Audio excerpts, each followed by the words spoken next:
April is Earth Month, which always sparks a conversation about how we can address climate change while keeping essential electricity flowing at an affordable cost. Competitive power generators in markets where electricity is bought and sold have brought both reliable and cleaner solutions to consumers at competitive rates.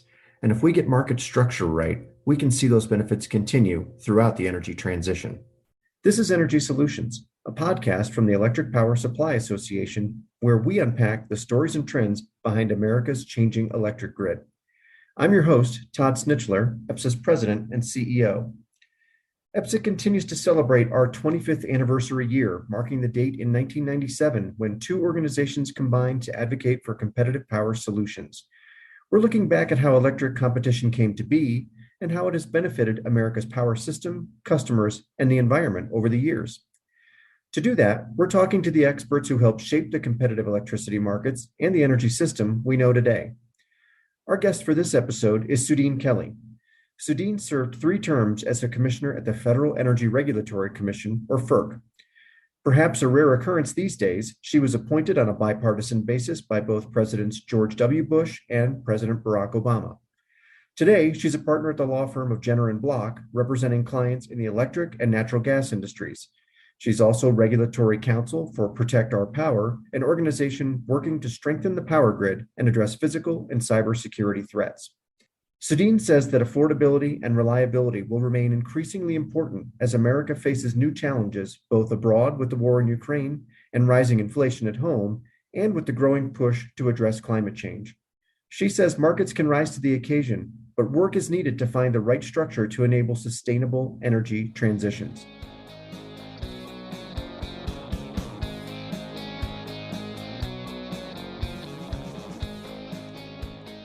Thanks, Suedeen, for joining us. We are delighted to have you on this next episode of our podcast. And so I think probably the important thing for us to do is address, the issues of the day, at least as at the outset, and talk a little bit about what people seem to be focused on: rising energy prices, inflation, concerns with the Russian-Ukraine situation continues. And as an energy expert with your background, I think it's important to kind of get your thoughts about what you think the biggest concerns are, and what do you think policymakers and consumers should know about those issues and kind of how they're playing out in real time.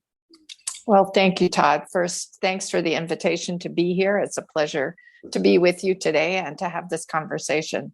I agree with you that at the top of the list of everyone's concerns is the Russia-Ukraine situation, and what does that mean for the U.S. and for the rest of the world, frankly. Sure. I'd start with the fact that there is going to be a supply gap in energy, not just in the U.S. and maybe not primarily in the U.S., but many parts of the world, particularly in Europe. As everyone knows, the U.S. has banned the import of Russian oil and all oil products, as well as LNG and coal products. The president did that on March 8th.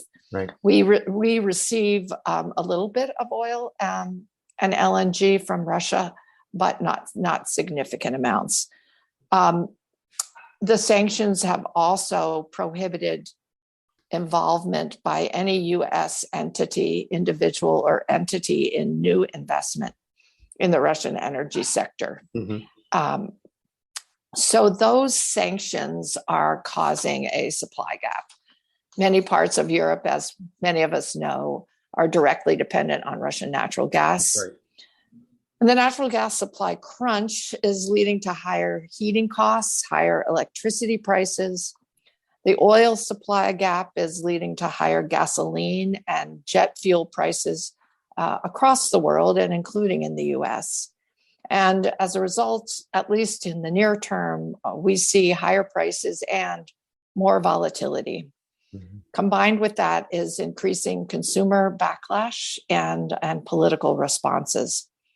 So this in turn lead to demand destruction. People use less energy when it's expensive, which translates broadly to economic slowdown and lower rates of growth. And we already have the inflationary pressures that we've been feeling through the pandemic. So there is a high level macroeconomic concern, higher energy prices that may in turn likely will lead to global recession. And with that, the geopolitical policy debates over energy independence, interdependence, over US exports of LNG. I think the big questions and concerns in energy policy and politics in the United States as a result will be at a high level. I'd say four of them. Okay. First, affordability. So this is going to take a bite out of consumers' wallets on top of the inflationary pressures that have already taken a bite and promise to continue to take a bite out of consumers' wallets. Yep. And this in turn is going to increase political pressure on lawmakers. Mm-hmm. So affordability is a big issue, and I'll come back to that. But the second significant one is an increase in prices. And how are we going to respond to that increase in price, and who's going to respond? So let's talk about the market. More broadly, let's talk about the energy markets in general, including the electricity market. Mm-hmm. Classically, we see more production in response to higher prices. Is that going to happen? Maybe not here, because particularly with US oil and gas production, I think if this is seen as a short-term problem, there may not be the incentive for producers to invest what's needed to invest to actually ramp up more oil and gas production. So I think there'll be continued price volatility as this works its way out. And the market is complicated by political responses. We've already seen headlines here at home that oil is profiteering from the high prices and a call for congressional hearings. What's that going to do? Is that going to have an impact on oil producers or not have an impact? Is it going to have an impact on the White House? Will we see more LNG export? I suspect so, since we have already put in significant amounts of infrastructure, particularly around the Gulf, to handle LNG exports. I expect that we will see more LNG export, perhaps oil export, as a way to ease the supply gap and hopefully put off demand destruction. Mm-hmm. Personally, my view is the world needs more energy right now, and the US is in a good position and probably should supply it. We're capable of doing that. And there are excellent geopolitical reasons for us to do that. And the benefit, course, I think, is we do it cleaner, we do it faster, and in a lot of ways, we do it better than they do it in other parts of the world for, all the environmental regulations and all the things that are in place here. This is probably the place you would want to see production increase if you're really concerned about the geopolitical and the environmental impacts of increased production. I agree with you. Green energy advocates are urging that we double down on renewables. That makes a lot of sense, but it's going to come at a significant cost, and it feeds into the affordability question. Who pays for this? I think you're right. And I think one of the challenges, and we've done some polling recently that talk and try to figure out where some of this lands. There's broad public support for a lot of public policy.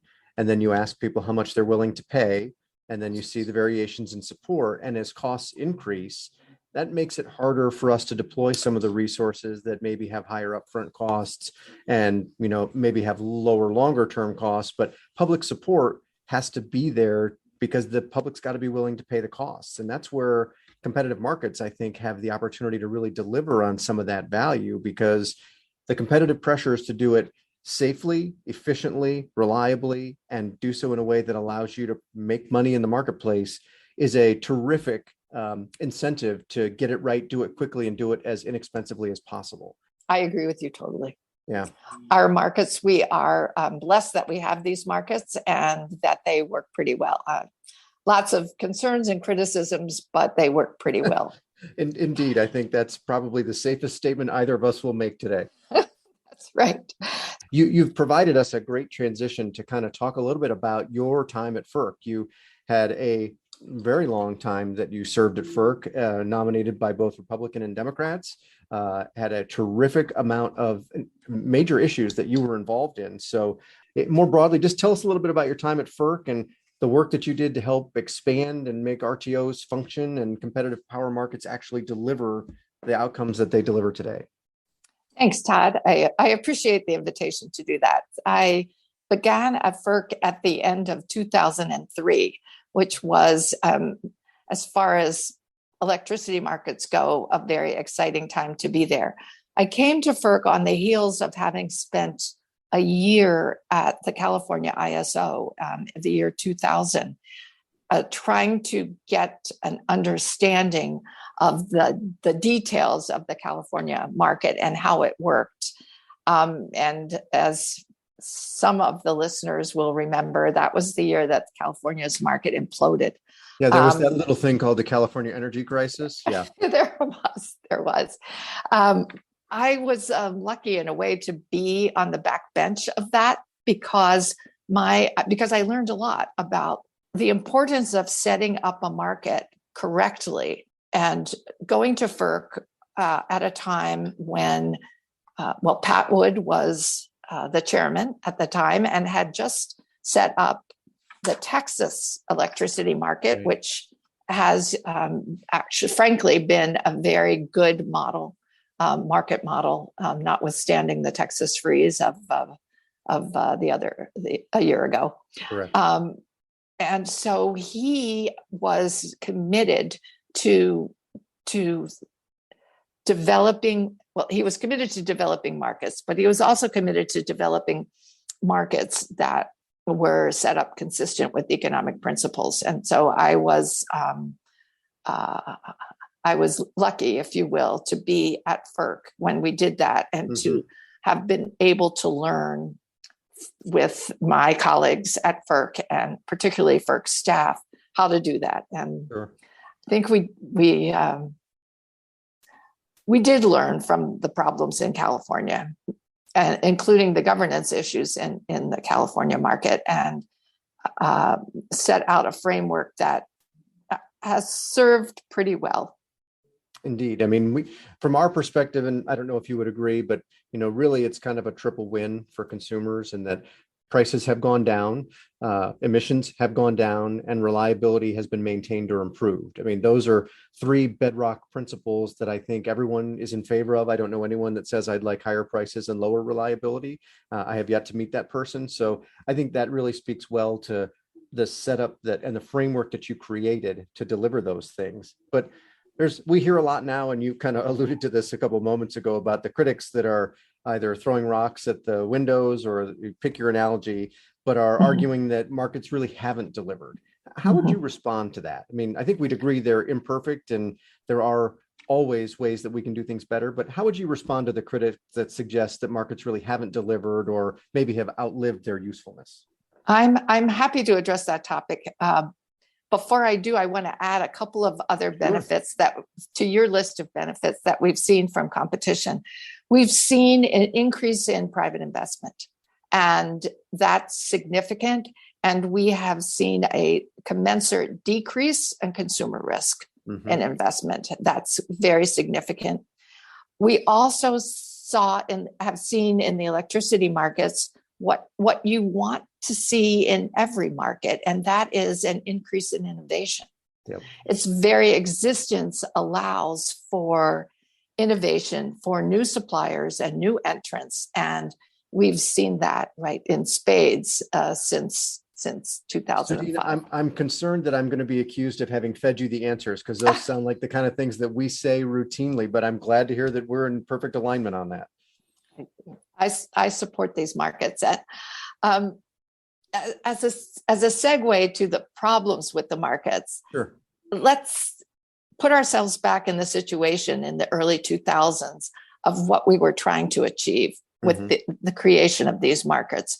We were looking for those things that you mentioned. We were looking to enable lower prices. In other words, we wanted to provide least cost resources, economic dispatch constrained by reliability, and allow new entrants, which at the time were the combined cycle gas-fired generators, and allow new entrants into the market.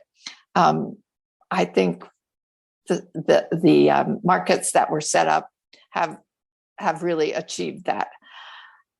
Part of the difference between now and 2005, or maybe even 2008, is that we want more from these markets now.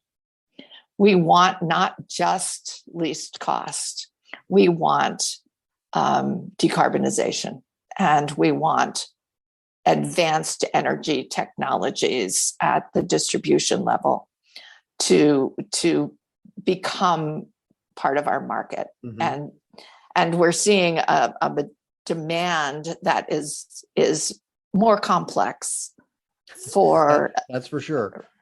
And that presents challenges for the market that we've set up.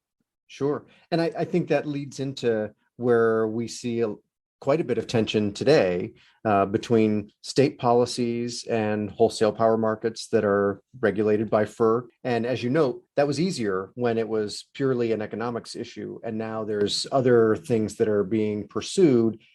How do you think about that? Or how should people think about how markets ought to respond to the other things that we're asking it to do? How do we think about that differently than we thought about it maybe when the market was originally set up?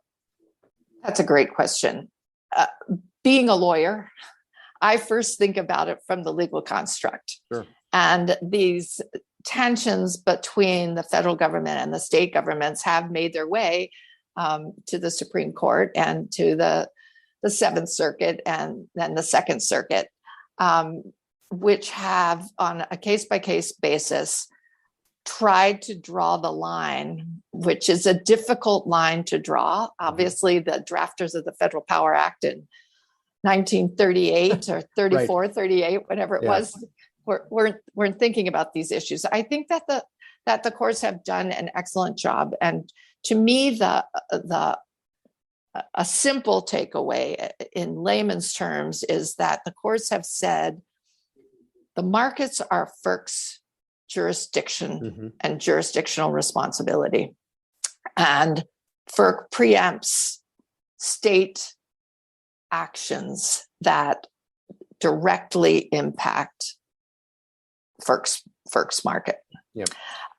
But not indirectly. They don't preempt state action that indirectly impacts it. So state actions that are not tethered to the market, for example, state incentives that are not tethered to FERC's market are valid activities of the states. And so that's how I think about it, right? There obviously are impacts on FERC's markets caused by state actions, but those actions are legal. And then the question is, given that, what does FERC want to do? What are the ways to try to resolve this? I think we have to start out by keeping in mind that the markets were designed to provide least cost electricity. So to the extent that that's not what we want, or that that's not what segments of demand want, I think we have to acknowledge that and say, that's not what we want. And to me, if you acknowledge that and you agree that you want the markets to be able to provide something else, it probably means you're going to have to restructure the markets. So taking a piecemeal response to it is messy. Indeed. They're also Messy. too, that's the second thing that we are in violent agreement on, for sure. And it's unclear how, on the one hand, doing a wholesale restructuring is also challenging. Because sure. What are we going to restructure it to be? To do. That's right. Right. And can we get, I think we don't yet have, can we get consensus on what we want? Yeah. It strikes me, and maybe this is me putting my advocate hat on, so you feel free to disagree, but it strikes me that the parties who are taking absolutist positions on all sides of the issue frustrate the ability for us to arrive at some consensus around what that new structure may need to look like if we're going to go down this road. It does require compromise on all sides. None of us or none of the stakeholders are going to get everything they want. And that's right. That's kind of the problem with our politics today more broadly, but that's a separate discussion. So I think that call for consensus building and compromise, it's not a dirty word, and it still helps us achieve the objectives that I think policymakers are pursuing both at the state and federal level. But I'll step off my soapbox and return the mic to you so that you can be the one to do the talking. No, I agree with you. And I think that we do need to have that debate, and we can have it outside of the trying to tweak the rules, and we can continue to try to tweak the rules, but tweaking is only going to get us so far. That's right. And probably means that we're going to have to restructure, but we can't restructure, if you will, or some restructuring of the market rules without trying to achieve a consensus on what we're going to do. There are possible ways to restructure, but it's such a challenge to even think about doing that. It's such a big undertaking that we've talked a little bit, and we've seen some reforms proposed that have not been implemented by the ISO. So, New England has been talking about a two-tier type of auction. the New York ISO has studied carbon pricing, a more direct way to change the market from a lease cost to lease cost on the condition that you internalize carbon as a cost, right? Yep. So there are ways to do it. We haven't achieved a consensus on that. Another possibility is a national renewable credit market tied into the RTO's market potentially. I think FERC has the legal ability as the economic regulator of wholesale markets, the legal ability under the Federal Power Act to achieve that. Maybe not a national renewable energy credit market, but FERC could do that. It's a big undertaking. Sure. Well, there doesn't seem to be a shortage of big undertakings at FERC these days. So that's right. Again, that's maybe a third rail issue. So we'll set that aside. You mentioned climate a bit ago. And so I wanted to come back and just talk a little bit about that, if you will indulge me a couple of questions. So how do you think about keeping power reliable while we make this transition from the existing and retiring fleet to the new being developed, and now some of them are already deployed fleet that includes lower emitting units and now no emitting units, whether it's battery storage or wind or solar? How should we think about reliability as we see the generation resource mix transition over the next period of years? You're absolutely right. It's the key issue. That's the number one issue. And when we talk about reliability, we need to know that there is quote unquote backup power, right, for our renewables. And that likely means, at least in my mind, maybe not increased, but certainly consistent and prolonged reliance on gas-fired generation, probably nuclear generation, the reliable backup backup power. Right.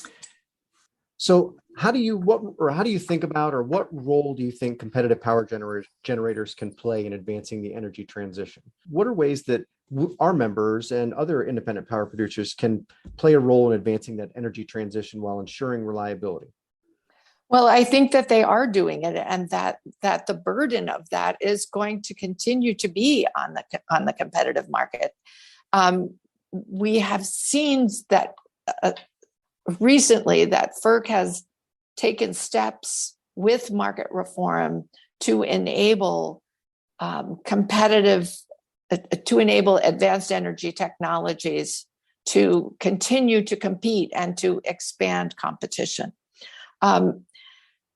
It is, in my mind, difficult to innovate and allow new entrants in when the market when demand is not increasing. Mm-hmm. And a part of the Biden administration's goal is to actually increase demand for electricity. Right. And that will help, because when you are looking at change and wanting to see change, but there's not an increase in demand, how do you get change? Right. Right. Does this become, I think this is a both and, not an either or type problem. I mean, at least that's how I would think about it. If we're going to increase demand as we electrify, more electric vehicles come onto the fleet, and we're going to try and make some of the processes that are not currently done with electricity going to move into that space, that suggests a pretty significant increase in demand. And I know there's been a number of studies that have been done that talk about what that increase could look like. That suggests we're going to need additional renewables, to be sure, but we're going to need the existing, and some studies suggest quite a bit more of the natural gas-fired generation fleet in order to ensure that reliability even through 2050. And that's that's where I think we run into some of the disparity between policy positions about the reality-based planning and the aspirational-based objectives. I think those two at some point have to be knitted together. I don't know if you share that observation, but it feels to me like if we could pull them closer together, we'd actually be arriving at a better landing spot for a durable outcome. I agree with you. And I think that we should pay attention to technologies that allow fossil use in a reduced carbon and in a carbon-free way. For example, substituting gas for oil. I think that should be a good thing, not a bad thing, viewed as a good thing, not a bad thing. Renewable natural gas, using renewable natural gas to enable use of natural gas in circumstances that where it's necessary and needed and will continue to be needed to provide reliability and also hard to electrify parts of the economy. That's right. Carbon capture and sequestration and perhaps using hydrogen blending, perhaps obviously green hydrogen production would be terrific. Pink hydrogen production would be carbon-free also. But perhaps even thinking about the possibility of blue hydrogen with carbon capture. So we take our natural gas, we create hydrogen and carbon monoxide, and then we capture that. Yep. Expensive. And so, and when we talk about the competitive markets, as EPSA knows well, when we talk about new technologies that are expensive in relation to the market price, we have to think about the mechanisms that can ease that into the market. I do not believe the answer is to eliminate the market, but rather find mechanisms that can ease those technologies into the market. Yeah, we would share that sentiment for sure. So you've been very generous with your time, Suedeen. So is there anything else that you'd want to share as we come to a close of our conversation? Other thoughts that we ought to be thinking about as we look at where we are today and where we may be headed in the energy space? Maybe just one. And that is that we talk about the energy transition. I think we need to embrace that fully and understand that the energy transition is a shift that's occurring. It doesn't happen in a year, right, or even in a presidential administration. It is a transition. It is going to take time. It's going to be impacted by the unexpected, the Russia-Ukraine war. Yeah. And prepare for that, and look at transitioning and have a plan that can get us where we want to go, and taking that into account. I think that's great advice. Thank you, Suedeen, for taking time to visit with us. This has been a great conversation. Thank you, Todd. I've appreciated the opportunity to visit with you.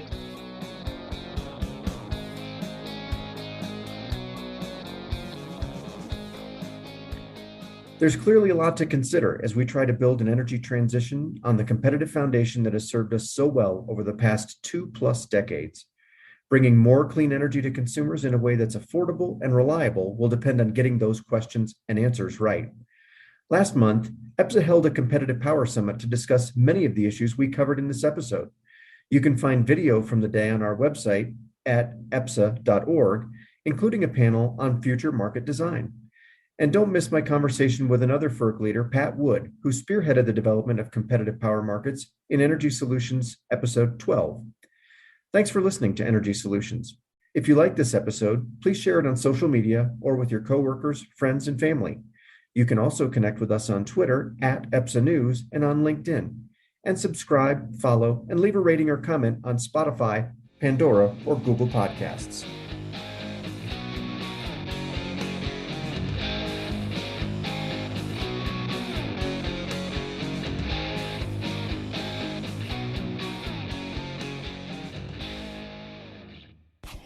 Energy Solutions is brought to you by the Electric Power Supply Association. EPSA represents America's competitive power suppliers, which bring about 150,000 megawatts of power generation resources to customers throughout the United States. Discover the power of competition at www.epsa.org.